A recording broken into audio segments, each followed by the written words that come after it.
4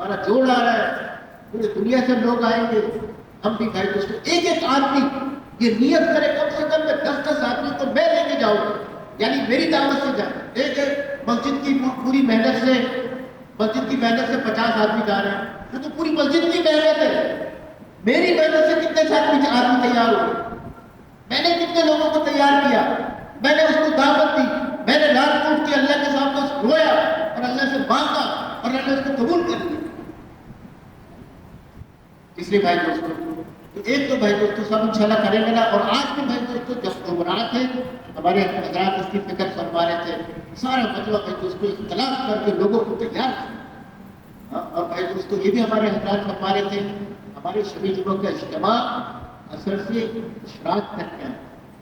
ارے بھائی دوستوں یہ کتنا مبارک اجتماع ہے جی. ایک رات کا اعتکاف جہنم سے کتنا خندق دور کرتا ہے؟ 3 خندق. یہ جمعرات کو اعتکاف کرنے والوں کو ملے گا یا بیان سن کے جانے والوں کو ملے گا؟ 1 خندق کا فاصلہ زمین سے آسمان تک کے بنا تھا. پھر کیا فرمایا؟ شب جمعے میں ہم آئیں گے، لوگوں کو لے کر آئیں گے. فرمایا کل قیامت کے دن 50,000 سال کا دن ہوگا، لوگ پریشان ہوں گے. کچھ لوگ دور کے ممبروں پر عرش کے سائے کے نیچے ہوں گے. یا رسول اللہ وسلم ان کا حال بیان کر دیں، کون لوگ ہیں؟ یہ وہ لوگ ہیں جو مختلف زبان والے، مختلف قبیلے والے، مختلف ملک والے ایک جگہ اللہ کی رضا کے لیے جمع ہو گئے. یہاں یہ منظر نہیں ہے.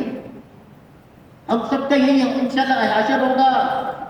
ہم سب کل قیامت کے دن عرش کے سائے کے نیچے ہوں گے انشاءاللہ. بولو ہاں. دیکھ لے بھائی دوستوں ایسے بھائی خود بھی آنا اور دوسروں کو لے کر آنا. اور بھائی دوستوں یہ تو ساری بات ہو گئی. اصل بات بھائی دوستوں ایک تو بھائی ایمان، دعوت تبلیغ کی محنت ہر مسلمان سے کہا جا رہا ہے کہ اللہ کے راستے میں نکل کر اپنے ایمان کو بڑھاؤ. اور دوسرا ہم اس نبی صلی اللہ علیہ وسلم کے امتی ہیں جو خاتم النبیین ہے. ہمارے نبی صلی اللہ علیہ وسلم کے بعد کوئی نبی نہیں آیا اور نبی صلی اللہ علیہ وسلم کا دین قیامت تک چلے گا. جس دین میں دنیا کی، موت کی، قبر کی، آخرت کی کامیابی ہے، تو اس دین کو لے کر کون چلے گا؟ میں چلوں گا، میری ذمہ داری ہے. جیسے بیوی بچے پالنا میری ذمہ داری ہے اور روزی کمانا میری ذمہ داری ہے، اللہ کے نبی کے دین کی ذمہ داری کس کی ہے؟ میری ذمہ داری ہے. صحابہ نے جب اس ذمہ داری کو اڑا، دین کی ذمہ داری کو، تو اللہ نے ان کی دنیا کی ذمہ داریاں آسان کر دی. بچے پالنا، بیوی پالنا، روزی کمانا سب آسان ہو گیا کیونکہ بڑی ذمہ داری کو اوڑھ لیا. اور ہم نے بھائی دوستوں جب اس ذمہ داری کو نہیں اڑا تو ہماری دنیا کی ذمہ داریاں مشکل ہی ہوتی چلی جا رہی ہیں. یہاں بڑھاپا آ رہا ہے، بچے بڑے ہو رہے ہیں، تو بھائی دوستوں ذمہ داریاں کہہ رہے ہیں پوری نہیں ہو رہی. کیسے پوری ہوگی؟ تو اللہ پوری کرے گا. اس لیے بھائی دوستوں صحابہ نے اس ذمہ داری پوری کرنے کا حق ادا کر دیا. حضرت بلال حبشی رضی اللہ تعالیٰ عنہ مسجد نبی صلی اللہ علیہ وسلم کے مؤذن ہیں اور فرماتے تھے کہ میں اذان دے رہا ہوتا تو اچانک نبی صلی اللہ علیہ وسلم مسجد میں داخل ہو جاتے ہیں تو میں انگلی کان سے اٹھا کے کہتا اشہد ان محمد رسول اللہ.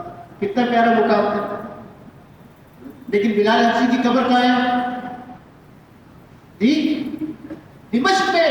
اگر کل قیامت کے دن میں اور آپ حشر کے میدان میں بلال حبشی سے پوچھے اے بلال حبشی رضی اللہ تعالیٰ عنہ، آپ پیارے نبی کا شہر مدینہ منورہ، پیارے نبی کی مسجد نبوی، لوگوں کا تڑپتے وہاں جانے کے لیے اور اس کے مؤذنی کا کام چھوڑ کر آپ دمشق کیا لینے چلے گئے تھے؟ تو کیا جواب ملے گا؟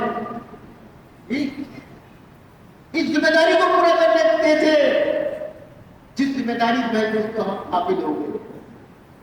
تو سارے صحابہ نے بھائی دوستوں اس ذمہ داری کو قربانی کے ساتھ پوری کیا ہے. کیونکہ دعوت تبلیغ کا کام کیا ہے؟ دعوت تبلیغ کا ہر تقاضا قربانی چاہتا ہے. جو قربانی نہیں کر سکتا وہ تبلیغ نہیں کر سکتا. تقاضے پورا کرنے کے لیے کیا کرنا پڑے گا؟ اس لیے بھائی دوستوں مولانا الیاس رحمۃ اللہ علیہ فرماتے تھے، ان کو کچھ اقوال سنا دوں. مولانا الیاس رحمۃ اللہ علیہ فرماتے تھے باطل کی محنت کی بنیاد راحت کے نقشے ہیں اور دعوت کی محنت کی بنیاد دیکھ قربانی ہے۔ پھر فرماتے تھے مولانا رحمۃ اللہ علیہ، یہ پوری نقل و حرکت میں اس دعوت تبلیغ کی سال کی جماعت چل رہی، 7 مہینے کی جماعت چل رہی، 4.5 ماہ کی جماعت چل رہی، ہر سال 4 مہینے لگ رہے، فرمایا یہ ساری نقل و حرکت سے مقصود اس کی قربانی ہے، اور ایسی قربانی ہو کہ جان جاتی نظر آئے۔ پھر فرماتے ہیں کہ اتنی قیمتی جان نہیں کہ اللہ ہر ایک کو قبول کر لے گا، وہ تو بڑا خوش نصیب ہوگا جو اللہ کے راستے میں مرے گا۔ پھر فرماتے ہیں بھائی دوستو مولانا یوسف رحمۃ اللہ علیہ،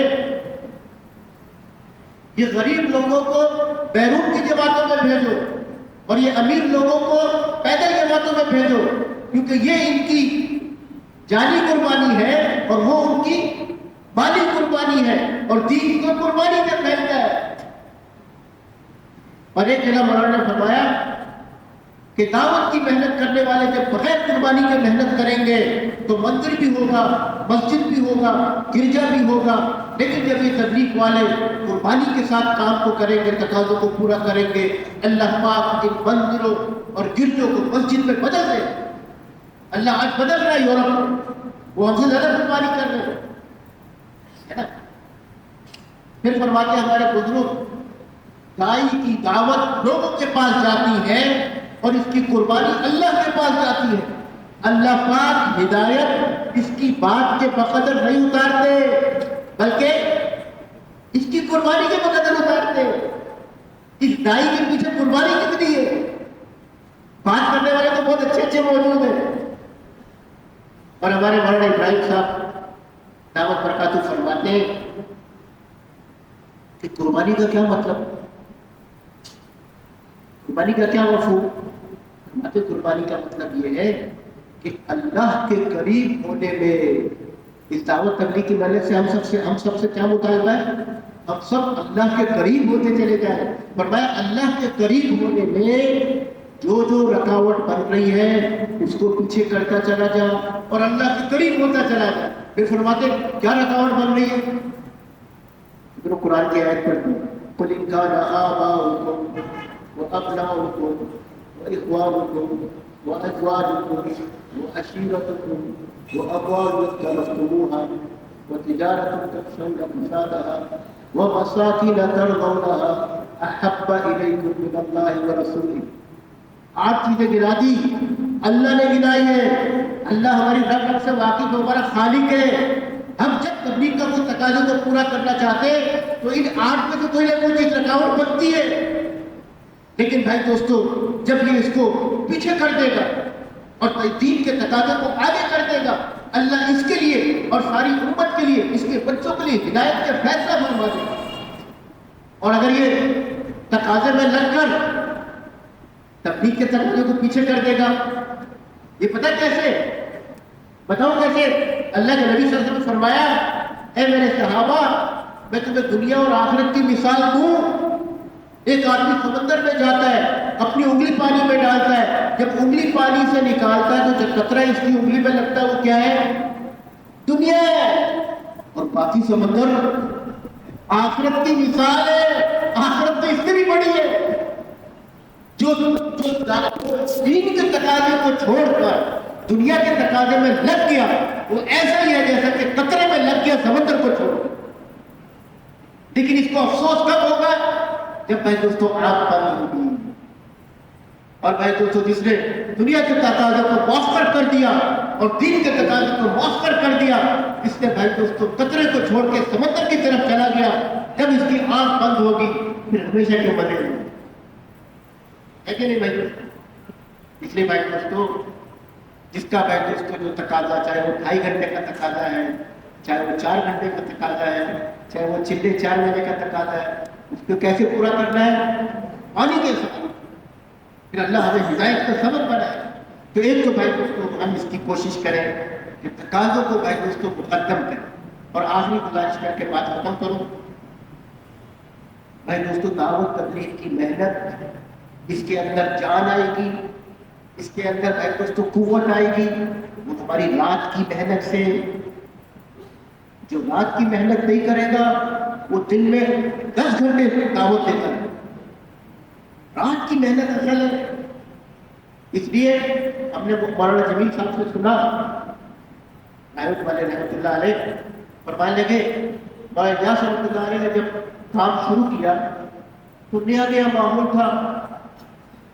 یہ نظام الدین تو پورا جنگل تھا. اس جنگل میں وہاں ایک چوکی دار تھا, اللہ کیا نام تھا. تو وہ چوکی دار رات کو اس کی ڈیوٹی تھی. تو کہنے لگا میں رات کو ڈیوٹی کر رہا تھا تو مجھے 2 بجے رات کو رونے کی آواز آئی. میں نے کہا پتہ نہیں کون ہے یہ رات کو 2 بجے کون رو رہا ہے. تو جنگل اندھیرا, کہنے لگا میں تھوڑا سا آگے بڑھا لیکن پھر میں ڈر گیا. میں نے کہا اس وقت تو یہاں کوئی انسان نہیں ہوگا, کوئی جن بھوت ہی ہوگا. پھر دوسرے دن کہنے لگا میں ایسے ہی چوکی دارہ کر رہا تو پھر رونے کی آواز آ رہی جیسے کہ کوئی بہت تکلیف میں ہے. پھر میں تھوڑا سا اور آگے بڑھا تو پھر میں ڈر گیا, نہیں آگے بڑھا. تیسرے دن جب مجھے رونے کی آواز آئی میں نے کہا آج تو میں اس آواز کے قریب جا کے رہوں, چاہے جن ہو یا بھوت ہو. تو چلتے چلتے چلتے اندر جنگل کے اندر جاتے جاتے جاتے دیکھا ایک درخت کے نیچے مولانا الیاس رحمۃ اللہ علیہ کا مصلا بچھا ہوا ہے, ہاتھ اٹھے ہوئے, آنکھوں سے آنسو نکلے ہوئے. وہ یہ دیکھ کے کھڑا رہا. کہتے جب میں فارغ ہو گئی دعا سے تو میواتی تھا. میں نے کہا مولی الیاس تو 3 دن سے میں پریشان ہوں, کیا تکلیف ہے تجھے؟ تو مولانا نے حضرت نے فرمایا اے اللہ دیا, کوئی اپنے بچوں کے لیے رو رہا ہے, کوئی اپنی بیوی کے لیے رو رہا ہے, کوئی کاروبار, اس امت کے لیے رونے والا کوئی نہیں ہے. کہنے لگا میں آج تیرے ساتھ ہوں اور الیاس آج تیرے ساتھ. اس لیے بھائی دوستو یہ کام دن کی محنت کے ساتھ ہم سب کی رات کی محنت ہوگی, اس میں جان آئے گی. ایک اور آپ کو واقعہ سنا دوں مولانا الیاس کا. مولانا الیاس رحمۃ اللہ علیہ علماء کو ساتھ لے کے چلتے تھے. علی میاں ندوی رحمۃ اللہ علیہ جن کو عربوں نے شیخ الاسلام کا لقب دیا اور سعودی عرب نے ان کو پاسپورٹ پیش کیا تھا, انہوں نے مجھے نہیں چاہیے. تو یہ ایک جگہ کہیں اس وقت اس زمانے کا پتہ نہیں کیا اجتماع, کتنے لوگ ہوں گے. تو کہنے لگے جب اجتماع تھا تو انہوں نے علی میاں ندوی سے عرض کیا کہ حضرت آپ کے ہمارے ساتھ چلے. تو چلو میں بھی چلوں گا. اب وہ کہنے لگے صبح صبح ٹرین میں فجر پڑھ کے جو بیٹھے, عصر میں ہم پہنچے جہاں پہنچنا تھا. جب ہم عصر میں پہنچے تو مجمع موجود تھا. پھر ہم نے مغرب کے بعد بات ہوئی, عشاء کے بعد بات ہوئی. علی میاں ندوی رحمۃ اللہ علیہ فرماتے ہیں میں تھک گیا صبح سے چل چل کے, گاڑی ٹرین میں بیٹھے بیٹھے, اور نیند سے بری حالت. کہنے کہ رات کو کھانا کھایا, رات 11 بجے جس مسجد میں ہمارا قیام تھا میں نے اپنا بستر اٹھایا, اٹھا کے مسجد کا کونا تلاش کیا اور وہاں بستر بچھا کر سر تکیے پہ جانے سے پہلے پہلے مجھے نیند آ گئی اور میں سو گیا. لیکن نیند میری بڑی ہلکی تھی. 1 گھنٹے بعد تقریباً 12 بجے رونے کی مسجد میں آواز آئی. میری آنکھ کھل گئی, میں اٹھا کہ یہ کون ہے اس وقت, ہماری نیند خراب کر دی. تو حضرت علی میاں ندوی رحمۃ اللہ علیہ فرماتے ہیں میں اٹھ کے چلتا چلتا مسجد کے دوسرے کونے پہ پہنچا تو مولانا الیاس رحمۃ اللہ علیہ مصلا بچھا ہوا, ہاتھ اٹھے اور آنکھوں سے آنسو ہے. تو فرمانے لگے کہ میری زبان سے نکلا کچھ لوگ سونے کے لیے کونا تلاش کرتے ہیں اور کچھ لوگ رونے کے لیے کونا تلاش کرتے ہیں. اس لیے دعوت کا کام رونے دھونے والا ہے, رات کو کے اندر سے مانگنے والا ہے, اس کی تبلیغ کو اللہ کو کرے گا. اب یہ سب انشاءاللہ کریں گے نا انشاءاللہ بھائی. انشاءاللہ کہیں اپنی آفس جا کے انشاءاللہ خوب بھائی دوستی محنت کر کے اجتماع میں کون نیت کرتا ہے کہ میں اپنے ساتھ 10 آدمیوں کو میں لے کے جاؤں, میں محنت کروں گا, میں لوگوں کو تیار کروں گا. کریں گے نا انشاءاللہ تعالیٰ بھائی. اللہ پاک جزائے خیر کہ اللہ قبول فرمائے. سبحان اللہ.